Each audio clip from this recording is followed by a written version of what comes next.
Assalamualaikum warahmatullahi wabarakatuh. Ya, di sini kami akan menjelaskan apa itu tentang Kali Linux. Sebelum kami menjelaskan, kami akan memperkenalkan diri kami masing-masing terlebih dahulu. Saya Firial Hafiz Adlu dengan NIM 12191543 dan sebelah kiri saya ada Ihsan Khalifi dengan NIM 12191528. sebelah kiri saya ada Dan saya Rahmat Zulfiansyah dengan NIM 12191485. dan ada teman kami lagi satu yaitu Hanung Dwi Cahyo dengan NIM 12191296. Dia tidak bisa hadir karena beda kota. Dan sekarang kita akan masuk ke dalam pembahasan. Nung. Opening Nung. Ada.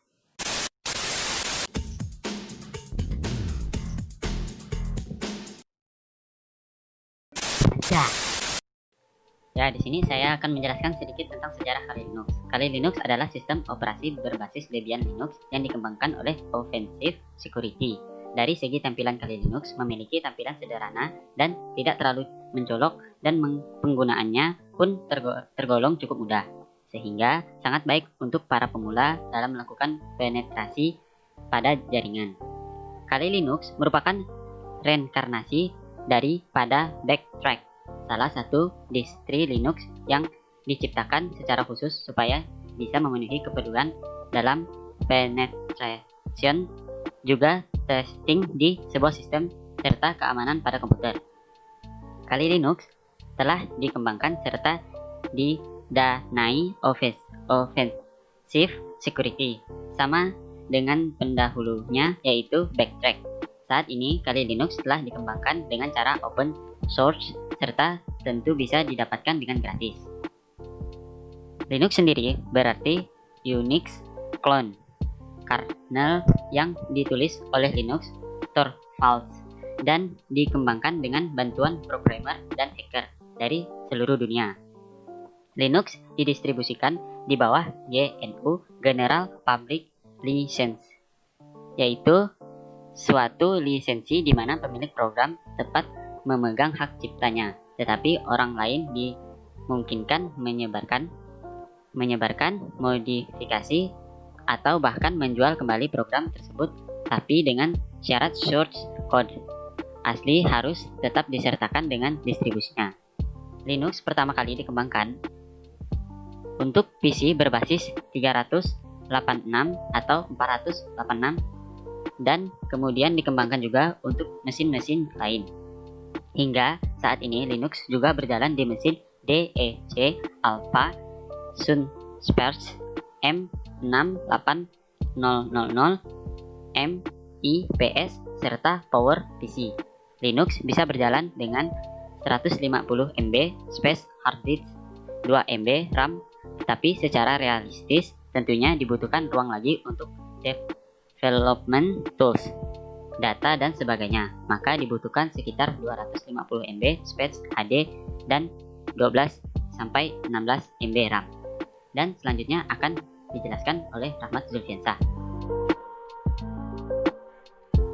Baiklah, selanjutnya saya akan melanjutkan penjelasan dari teman saya. Garis struktur data Kali Linux.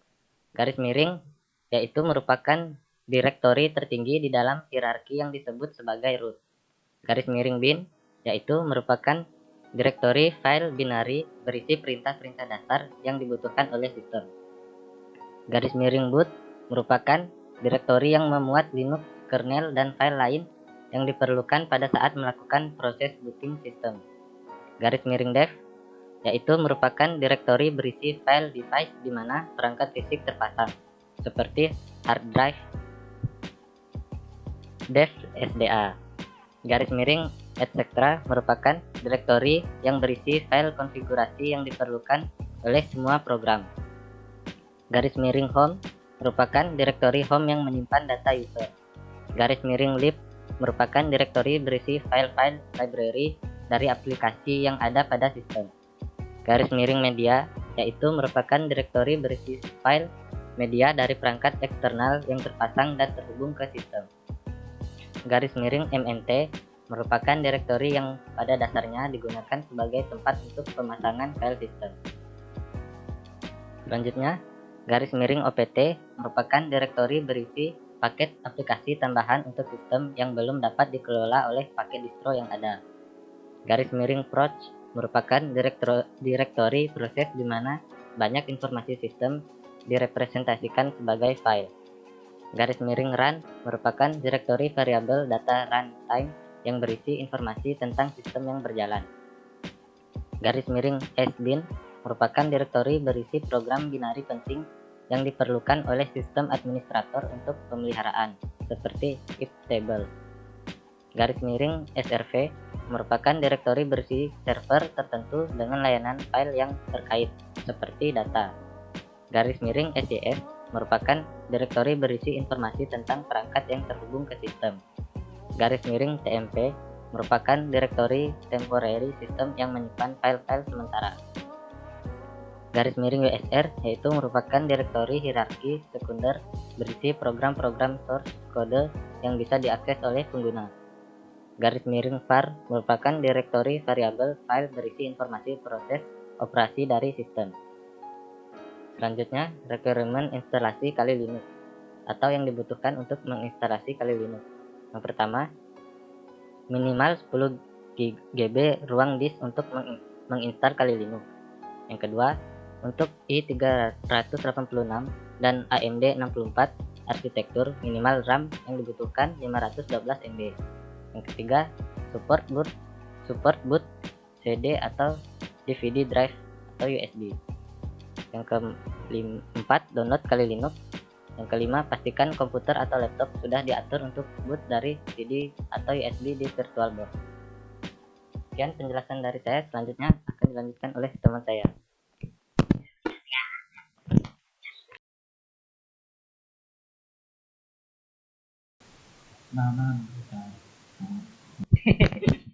Selanjutnya pembahasan.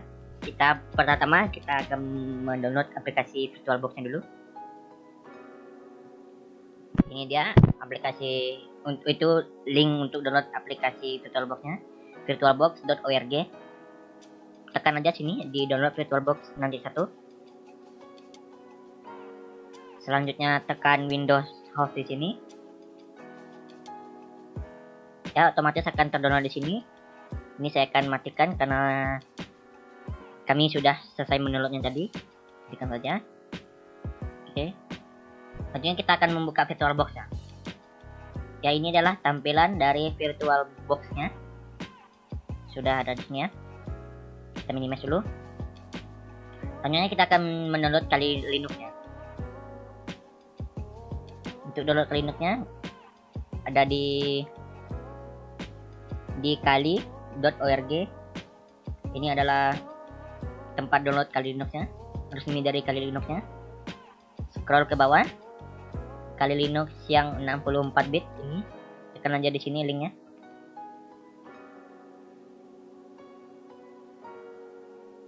Scroll lagi ke bawah. Yang di sini jangan sampai salah pilih karena kita yang pilih adalah Kali Linux VirtualBox Image. Silakan pilih yang 64 bit atau 30 bit tergantung laptop kalian. Kita akan pilih yang 64 bit di sini. Dia akan otomatis terdownload. Filenya sekitar 3,3 GB. Oke, kami akan matikan karena sudah kami download juga tadi. Selanjutnya akan di next aja nanti seperti biasa. Ya, ini adalah tampilannya. Untuk memasukkan data yang udah kita masukkan tadi. Nah, ini adalah tadi Kali Linux yang udah kita download tadi ya. Kali Linux 2020 3 VBox AMD 64. Untuk memasukkan ini ke dalam VirtualBox-nya, pertama file, import appliance di sini. Cari file yang sini. Tinggal cari aja disimpan di mana tadi filenya. Saya nyimpannya di C. Tinggal tekan aja gini. Open. Next. Ya, ini adalah Kali Linux yang tadi. Bisa tekan import. Oke, sudah. Itu aja caranya. Karena saya sudah sini juga. Sudah saya import tadi. Selanjutnya kita akan tekan start di sini. Sambil menunggu.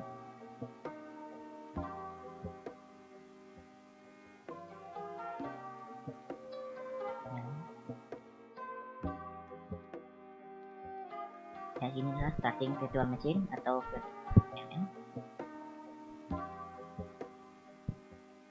Lagi di booting.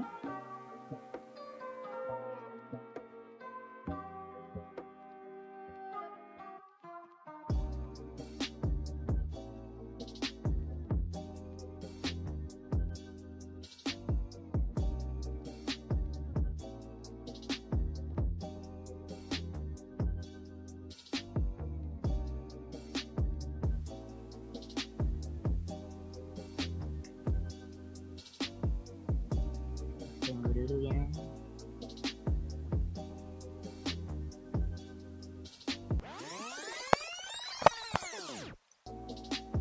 Oke, ini adalah tampilan untuk masuk ke Kali Linux-nya. Untuk username-nya di sini adalah Kali, passwordnya juga Kali. Oke, login.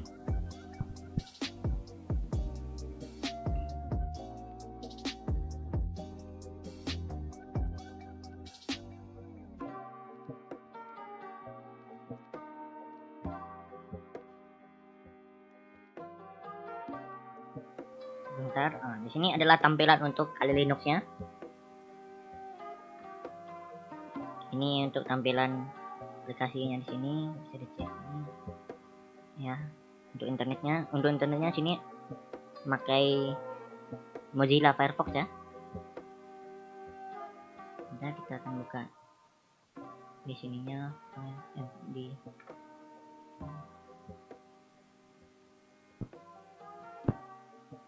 ya, seperti inilah tampilan untuk Kali Linux-nya.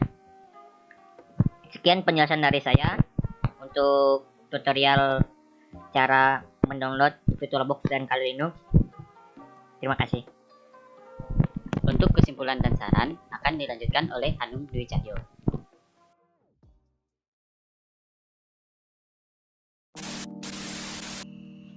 Kesimpulan yang dapat kita ambil dari semua yang telah teman-teman saya jelaskan barusan, dapat ditarik kesimpulan bahwa Kali Linux adalah distribusi berlandasan Linux Debian untuk tujuan forensik digital dan digunakan untuk pengujian penetrasi yang dipelihara dan didanai oleh Offensive Security. Kali juga dikembangkan oleh Offensive Security sebagai penerus Backtrack. Kali Linux menyediakan sangat banyak software dan tools untuk melakukan kegiatan hacking, termasuk melakukan testing security pada sistem operasi dan testing security jaringan yang sangat berguna bagi sistem administrator. Dengan berbasis Debian Linux versi terbaru dari Debian, tentunya akan membuat Kali Linux menjadi distro yang sangat handal dan tangguh. Mengapa? Karena Kali Linux akan mendapatkan sinkronasi repositori hingga 4 kali dalam sehari, sehingga membuat Kali Linux akan selalu up to date, khususnya dalam perbaikan security dan update paket-paket terbaru yang disediakan oleh Debian. Dalam makalah singkat ini, saya ingin menyarankan kepada rekan mahasiswa untuk terus belajar mengembangkan sistem operasi Linux yang open source, mendistribusikannya secara gratis dan tidak memakai produk-produk bajakan, khususnya software-software komersil yang dibajak. Sekian dari saya, akan dilanjutkan oleh teman-teman saya lagi. Oke. Sekian dan terima kasih. Mohon maaf apabila ada kekurangan dan kesalahan dari video ini, karena kesempurnaan hanya milik Tuhan. Assalamualaikum warahmatullahi wabarakatuh.